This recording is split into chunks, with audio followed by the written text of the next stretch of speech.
last year, I spent 6 months participating in what I was told was a psychological experiment. I found an ad in my local paper looking for imaginative people looking to make good money, and since it was the only ad that week that I was remotely qualified for, I gave them a call and we arranged an interview. They told me that all I would have to do is stay in a room, alone, with sensors attached to my head to read my brain activity. And while I was there, I was to visualize a double of myself. They called it my Tulpa. It seemed easy enough, and I agreed to do it as soon as they told me how much I would be paid. And the next day, I began. They brought me to a simple room and gave me a bed, then attached sensors to my head and hooked them into a little black box on the table beside me. They talked me through the process of visualizing my double again, and explained that if I got bored or restless, instead of moving around, I should visualize my double moving around. I tried to interact with her, and so on. The idea was to keep her with me the entire time I was in the room. I had trouble with it for the first few days. It was more controlled than any sort of daydreaming I'd done before. I'd imagine my double for a few minutes, then grow distracted. But by the 4th day, I could manage to keep her present for the entire 6 hours. They told me I was doing very well. The second week, they gave me a different room, with wall-mounted speakers. They told me they wanted to see if I could still keep the Tulpa with me in spite of distracting stimuli. The music was discordant, ugly and unsettling, and it made the process a little more difficult, but I managed nonetheless. The next week they played even more unsettling music, punctuated with shrieks, feedback loops, what sounded like an old-school modem dialing up, and guttural voices speaking some foreign language. I just laughed it off. I was a pro by then. After about a month, I started to get bored. To liven things up, I started interacting with my doppelganger. We'd have conversations, or play rock, paper, scissors, or I'd imagine her juggling or breakdancing, or whatever caught my fancy. I asked the researchers if my foolishness would adversely affect their study, but they encouraged me. So we played and communicated, and that was fun for a while, and then it got a little strange. I was telling her about my first date one day, and she corrected me. I'd said my date was wearing a yellow shirt. She told me it was a green one. I thought about it for a second and realized she was right. It creeped me out, and after my shift that day, I talked to the researchers about it. You're using the thought form to access your subconscious, they explained. You knew on some level that you were wrong, and you subconsciously corrected yourself. What had been creepy was suddenly cool. I was talking to my subconscious. It took some practice, but I found that I could question my Tulpa and access all sorts of memories. I could make it quote whole pages of books I'd read once, years before, or things I was taught and immediately forgot in high school. It was awesome. That was around the time I started calling up my double outside of the research center. Not often at first, but I was so used to imagining her by now that it almost seemed odd to not see her. So whenever I was bored, I'd visualize my double. Eventually, I started doing it almost all the time. It was amusing to take her along, like an invisible friend. I imagined her when I was hanging out with friends or visiting my mom. I even brought her along on a date once. I didn't need to speak aloud to her, so I was able to carry out conversations with her, and no one was the wiser. I know that sounds strange, but it was fun. Not only was she a waking repository of everything I knew and everything I'd forgotten, she also seemed more in touch with me than I did at times. She had an uncanny grasp of the minutiae of body language that I didn't even realize I was picking up on. For example, I'd thought the date I brought her along on was going badly, but she pointed out how he was laughing a little too hard at my jokes and leaning towards me as I spoke, and a bunch of other subtle clues I wasn't consciously picking up on. I listened, and let's just say that date went very well. By the time I'd been at the research center for 4 months, she was with me constantly. The researchers approached me one day after my shift and asked me if I'd stopped visualizing him. I denied it, and they seemed pleased.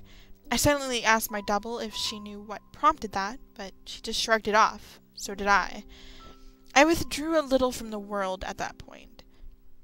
I was having trouble relating to people. It seemed to me that they were so confused and unsure of themselves, while I had a manifestation of myself to confer with. It made socializing awkward. Nobody else seemed aware of the reasons behind their actions, why some things made them mad and others made them laugh. They didn't know what moved them, but I did. Or at least, I could ask myself and get an answer. A friend confronted me one evening. She pounded at my door until I answered it, and came in fuming and swearing up a storm. "You haven't answered when I called you in a fucking week, you dick," he yelled. "What's your fucking problem?"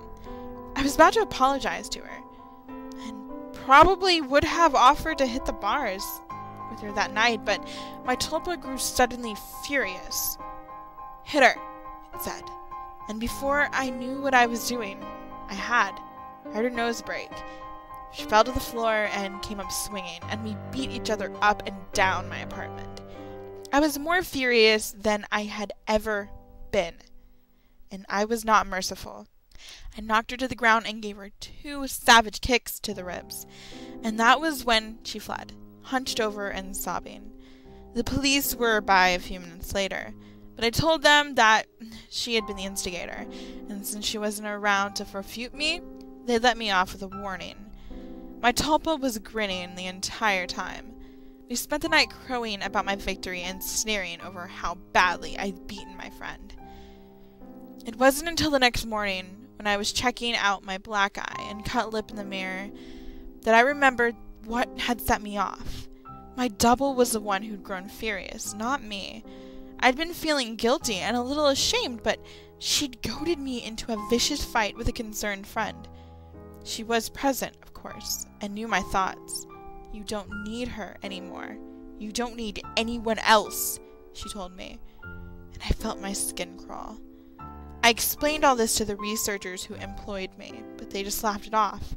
"You can't be scared of something that you're imagining," one told me. My double stood beside him and nodded her head, then smirked at me.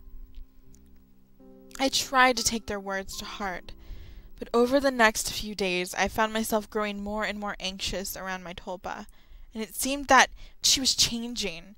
She looked taller and more menacing. Her eyes twinkled with mischief, and I saw malice in her constant smile. No job was worth losing my mind over, I decided. If she was out of control, I'd put her down. I was so used to her at this point that visualizing her was an automatic process, so I started trying my damnedest to not visualize her. It took a few days, but it started to work somewhat.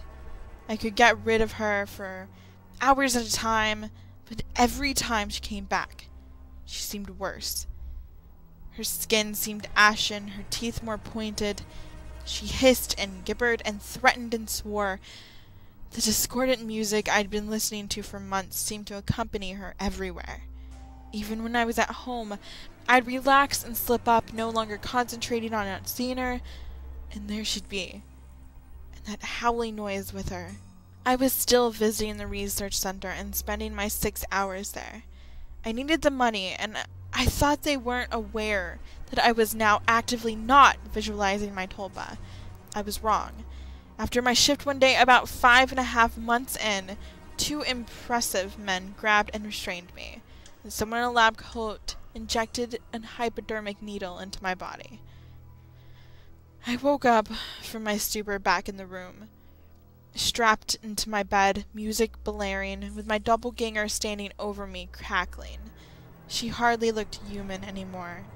Her features were twisted, her eyes were sunken in their sockets and filmed over like corpses. She looked much taller than me, but hunched over. Her hands were twisted, and the fingernails were like talons. She was, in short, fucking terrifying. I tried to will her away, but I just couldn't seem to concentrate. She giggled and tapped the IV in my arm. I thrashed my restraints as best I could, but could hardly move at all. They're pumping you full of the good shit, I think. How's the mind? All fuzzy? She leaned closer and closer as she spoke. I gagged. Breath smelled like spoiled meat. I tried to focus but couldn't banish her. The next few weeks were terrible. Every so often, someone in a doctor's coat would come in and inject me with something, or force-feed me a pill. They kept me dizzy and unfocused, and sometimes left me hallucinating or delusional. My thought form was still present, constantly mocking. She interacted with, or perhaps caused, my delusions. I hallucinated that my mother was there scolding me, and then she cut her throat, and her blood showered me. It was so real that I could taste it. The doctors never spoke to me. I begged at times, screamed, hurled invectives, demanded answers. They never spoke to me. They may have talked to my Tulpa, my personal monster. I'm not sure. I was so doped and confused that it may have just been more delusion, but I remember them talking with her. I grew convinced that she was the real one and I was the thought form. She encouraged that line of thought at times, mocked me at others. Another thing that I pray was a delusion. She could touch me. More than that, she could hurt me. She'd poke and prod at me if she felt I wasn't paying enough attention to her. One time she slashed my forearm with one of her talons. I still have a scar. Most days I convinced myself that I injured myself, and just hallucinated that she was responsible.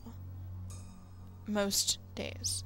Then one day, while she was telling me a story about how she was going to gut everyone I loved, starting with my sister, she paused.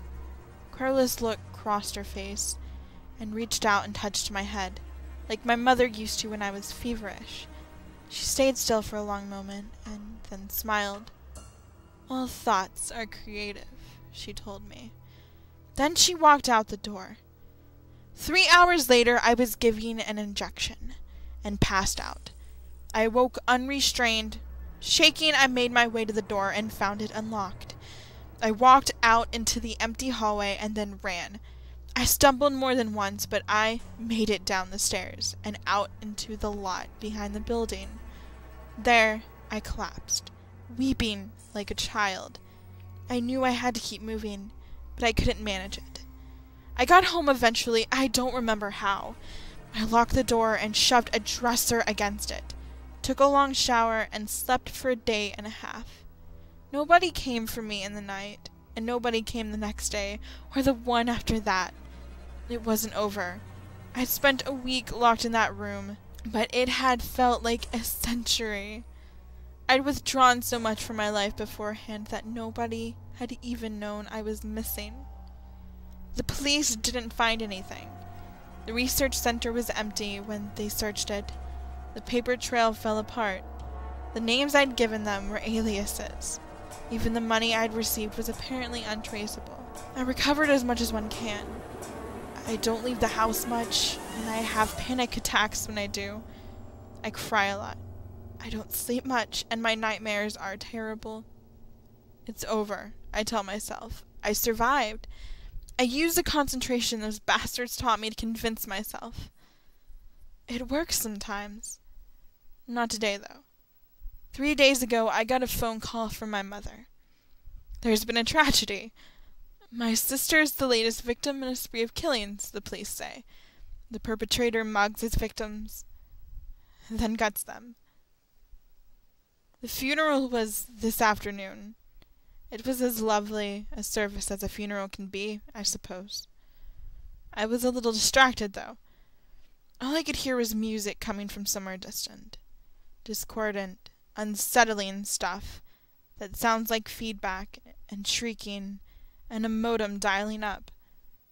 I hear it still, a little louder now.